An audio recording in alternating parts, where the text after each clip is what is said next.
প্ৰচণ্ড গৰমে দহিছে ৰাজ্য।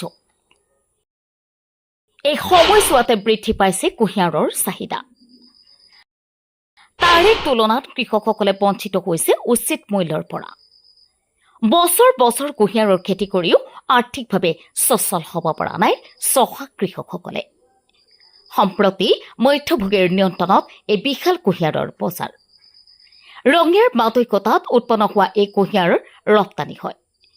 বহিঃৰাজ্য ভূটানৰ লগতে অসমৰ বিভিন্ন প্ৰান্তলৈ ৰপ্তানি হয় ৰঙিয়াৰ মাদৈকতাৰ কুঁহিয়াৰ। 2000 চনৰে পৰাই গাঁৱৰ খেতিয়কসকলে আৰম্ভ কৰিছে এই খেতি। কিন্তু কৃষি বিভাগৰ পৰা লাভ নকৰিলে চৰকাৰী সা সুবিধাসমূহ। মধ্যভোগীৰ কবলৰ পৰা পৰিত্ৰাণ দিবলৈ চৰকাৰলৈ আহ্বান খেতিয়কসকলৰ। News desk report MT news.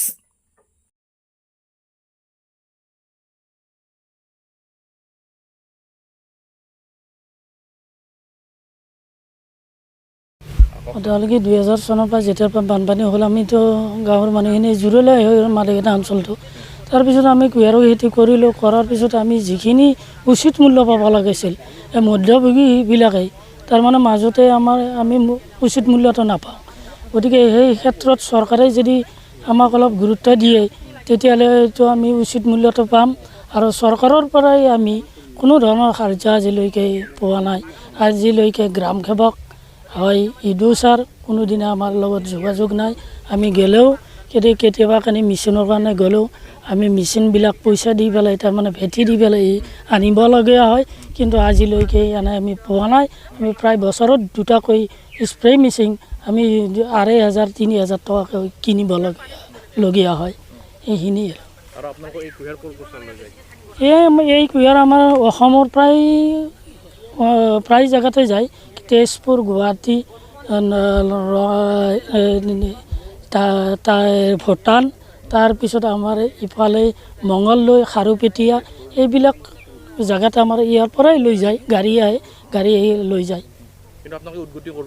নাই, উদগতি কৰিব পৰা নাই। কাৰণ 1 বিঘা মাটিত আমি প্ৰায় কমেও 20-30 হাজাৰ টকা আমাৰ খৰচা হয়।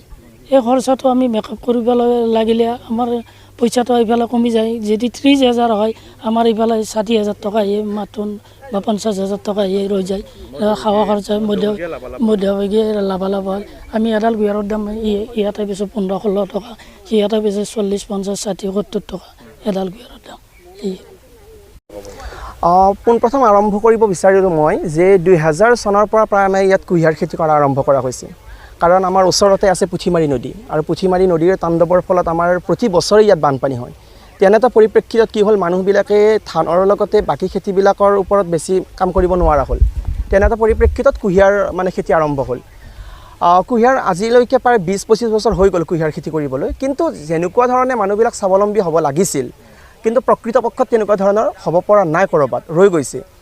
মধ্যভোগীৰ এটা নিয়ন্ত্ৰণ বুলি আমি ক'ব পাৰোঁ। চৰকাৰে যেনেকুৱা ধৰণে ইয়াত গুৰুত্ব দিব লাগিছিল, চৰকাৰে যি এটা উন্নত মানৰ কৃষকসকলক যিটো সহযোগিতা আগবঢ়াব লাগিছিল, ক'ৰবাত তেওঁলোক ব্যৰ্থ হোৱা যেন অনুভৱ হয়। তেওঁলোকে খবৰ নলয় কৃষকবিলাকৰ।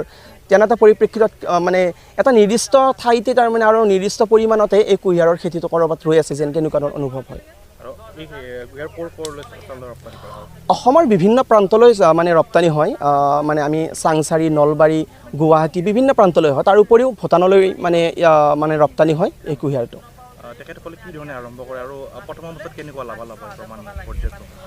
কেনেকুৱা হয়, খেতিটো যেতিয়া ষ্টাৰ্ট কৰা হয় তেতিয়া প্ৰথম বছৰত অলপ কষ্ট হয়। প্ৰথম বছৰত সাৰ পানী দিয়াৰ পৰা বিভিন্ন ধৰণৰ কৰ্মত মানুহ লগাব লগা হয়। অকলে সম্ভৱ হৈ নুঠে বেছি খেতি কৰিলে। তেনে এটা পৰিপ্ৰেক্ষিতত প্ৰথম বছৰত অলপ কষ্ট হয়, কিন্তু দ্বিতীয়, তৃতীয়, চতুৰ্থ বছৰলৈকে এই কুঁহিয়াৰ থাকি যায়।